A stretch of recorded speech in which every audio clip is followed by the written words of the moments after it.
चैत्र शुक्ल चतुर्थी शके 1936 विनायकी चतुर्थी सादर करत आहोत ठाणे वार्ता। ठळक घडामोडी। ठाणे लोकसभा मतदारसंघात जोरदार शक्ती प्रदर्शन करत शिवसेनेच्या राजन विचारे यांचा उमेदवारी अर्ज दाखल। अलोट गर्दीमुळे कार्यकर्ते पोलिसांमध्ये धक्काबुक्की। पालघर लोकसभा मतदारसंघातून भारतीय जनता पक्षाच्या चिंतामण वनगा यांचा उमेदवारी अर्ज दाखल आणि शिळफाटा येथील लकी कंपाऊंड परिसरात आदर्श इमारत दुर्घटनेच्या वर्षभरानंतरही स्मशान शांतता। या आणि इतर घडामोडी विस्तृतपणे पण काही क्षणातच। ठाणे वार्ता पहा श्रीस्थानक वाहिनीवर। आता सकाळी 9:15 पासून रात्री 9:15 पर्यंत ठाणे वार्ता, ठाण्यातील पहिलं दृकश्राव्य माध्यम। श्रीस्थानक वाहिनी ठाण्याची स्वतःची वाहिनी। ठाण्यातील घडामोडी, कार्यक्रम, वादविवाद, अगदी गाणी, नाटक याचा आनंद घर बसल्या पहा श्रीस्थानक वाहिनी।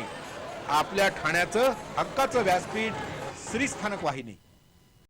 ठाणे वार्ता आता संकेतस्थळावर देखील ठाणेवार्ता.com वर क्लिक करा आणि ठाण्याच्या घडामोडी जाणून घ्या। ठाण्यातील पहिलं ऑनलाईन माध्यम ठाणेवार्ता.com। नमस्कार मंडळी, दर रविवारी पाहायला विसरू नका। नमस्कार मंडळी, आपल्या प्रश्नांचं थेट उत्तर। ठाणे वार्ता पहा श्रीस्थानक वाहिनीवर। आता सकाळी 9:15 पासून रात्री 9:15 पर्यंत ठाणे वार्ता, ठाण्यातील पहिलं दृकश्राव्य माध्यम।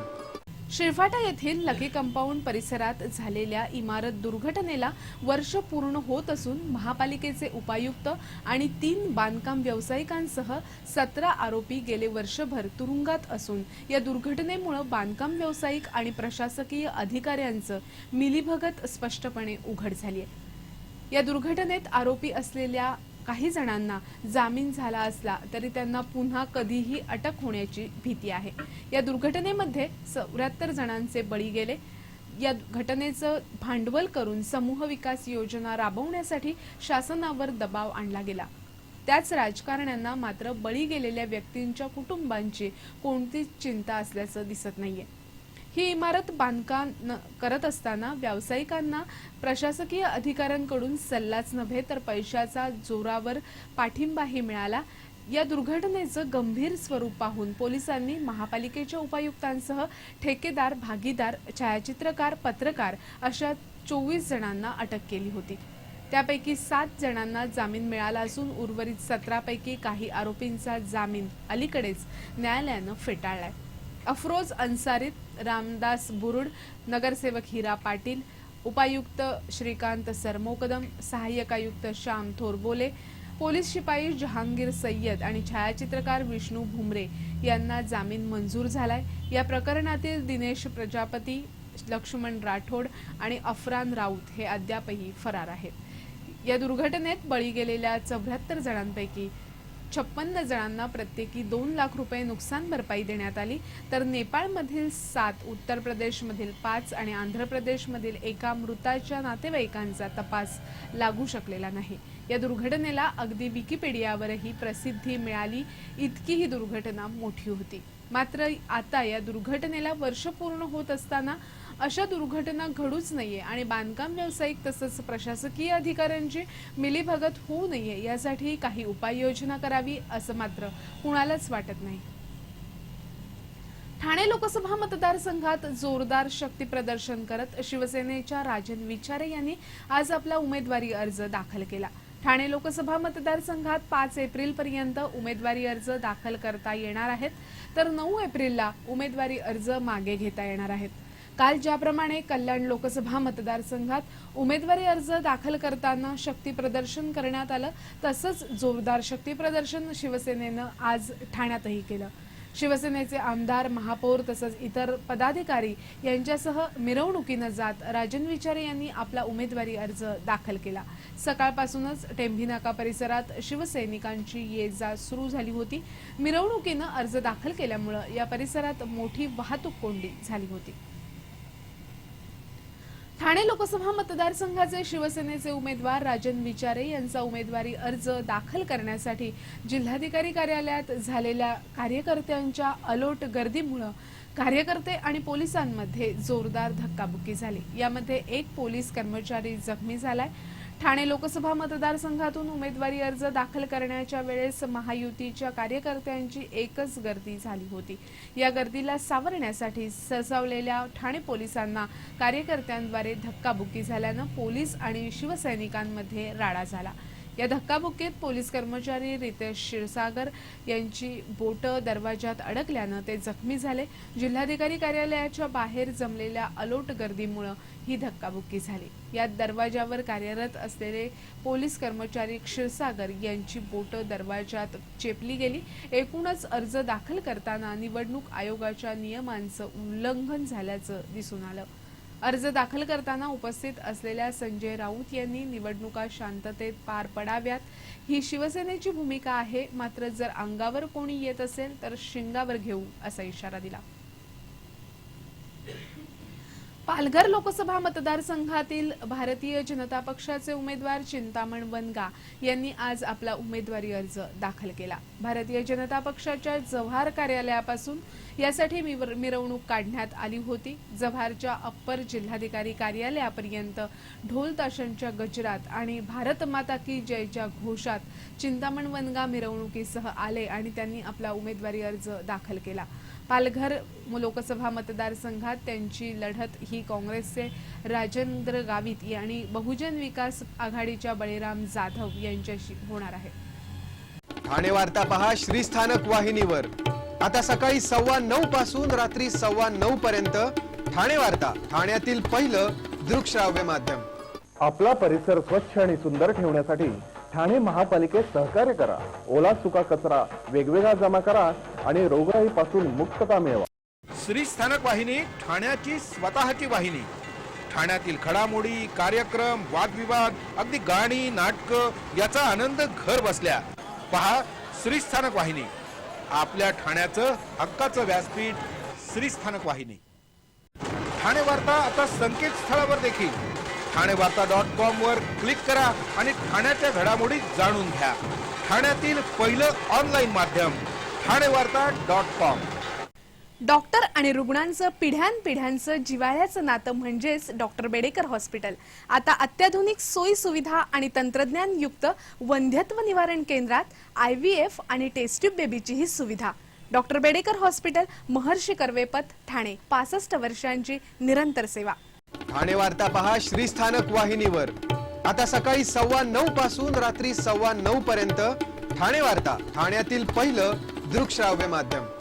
कल्याण लोकसभा मतदारसंघातील शिवसेनेचे उमेदवार श्रीकांत शिंदे यांचा उमेदवारी अर्ज भरण्यासाठी जाणाऱ्या कळव्यातील शिवसैनिकांना राष्ट्रवादी काँग्रेसच्या नगरसेविकेच्या पतीनं मारहाण करण्याचा प्रकार घडला। या मारहाणीत अशोक राजभर आणि प्रकाश राजभर हे 2 शिवसैनिक जखमी झाले आहेत। श्रीकांत शिंदे यांनी काल उमेदवारी अर्ज दाखल केला, त्यावेळी त्यांच्या समर्थनार्थ एक रॅली काढण्यात आली होती। या रॅलीमध्ये सहभागी होण्यासाठी अशोक आणि प्रकाश निघाले होते। त्यावेळी मफतलाल कंपनीच्या परिसरातील मंदिराच्या आवारात दबा धरून बसलेल्या 7 ते 8 जणांनी अशोक आणि प्रकाशवर प्राणघातक हल्ला केला। या मारहाणीत दोघंही जखमी झाले असून या दोघांना कळवा रुग्णालयात दाखल करण्यात आले। हल्लेखोरांपैकी तिघांची ओळख पटली असून हे तिघेही राष्ट्रवादीचे कार्यकर्ते असल्याचं अशोक आणि प्रकाश यांनी सांगितलं। या तिघांपैकी एक नगरसेविका रीटा यादव यांचा पती राजनाथ सिंह असून त्याला पोलिसांनी अटक केली आहे। या घटनेनंतर भास्करनगर परिसरात तणाव निर्माण झाला होता।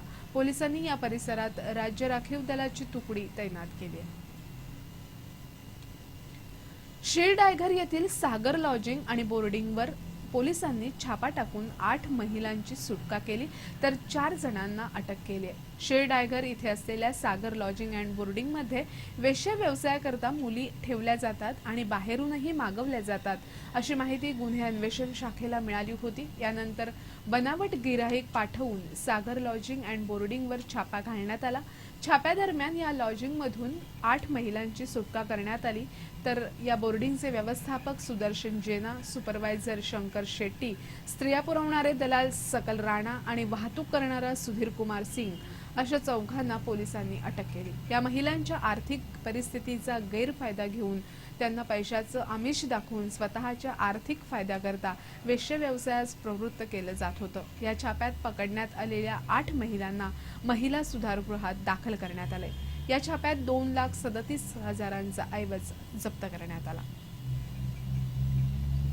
ठाणे पोलिसांनी जुगार खेळणाऱ्या 52 व्यक्तींना ताब्यात घेतलंय। पोलीस आयुक्तालयातील अवैध व्यवसायांचं समूळ उच्चाटन करावं असे आदेश पोलीस आयुक्तांनी सर्व वरिष्ठ अधिकाऱ्यांना दिले आहेत।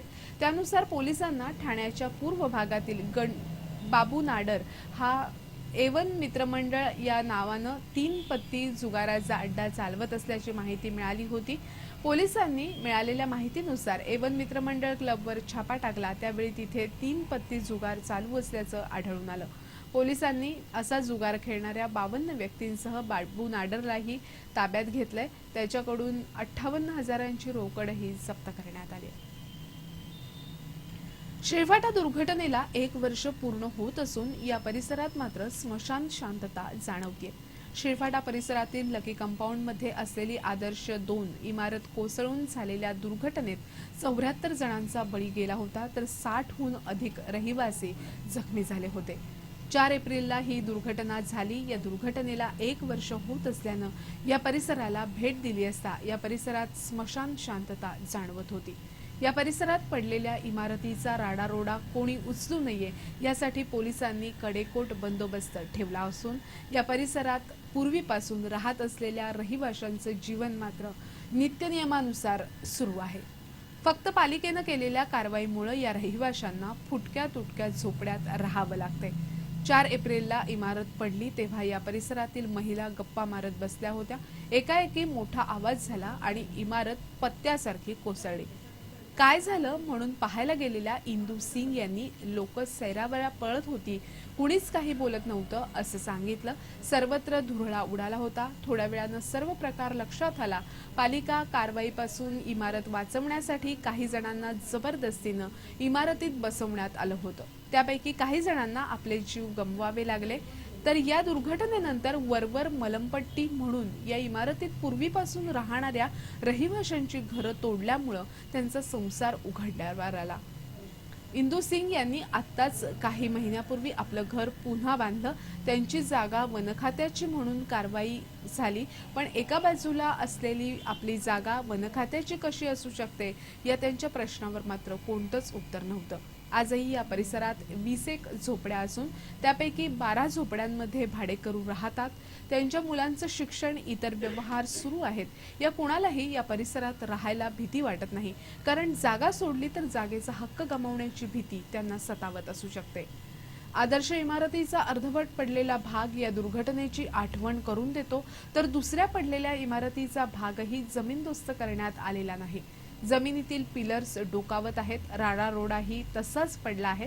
दुर्घटना झाल्यानंतर धावणारी राजकीय मंडळी त्यानंतर पुन्हा परत फिरकलेली नाहीत। त्यामुळे या परिसरातील रहिवाशांच्या दैनंदिन व्यवहाराशिवाय काहीच होत नसल्यामुळे या परिसरात स्मशान शांतता जाणवते। हीच या परिसरातील 1 वर्षानंतरची परिस्थिती आहे।